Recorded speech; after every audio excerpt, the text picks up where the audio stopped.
رزق میں برکت کے لیے روزانہ 505 مرتبہ مذکورہ آیت پڑھنا بہت ہی مجرب اور مفید ہے۔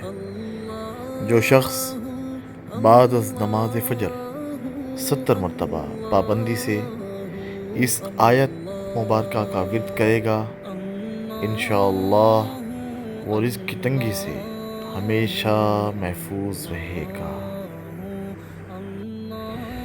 وہ آیت 25ویں پارے کے اندر سورۃ شورى کی دوسرے رکوع کی آخری آیت ہے۔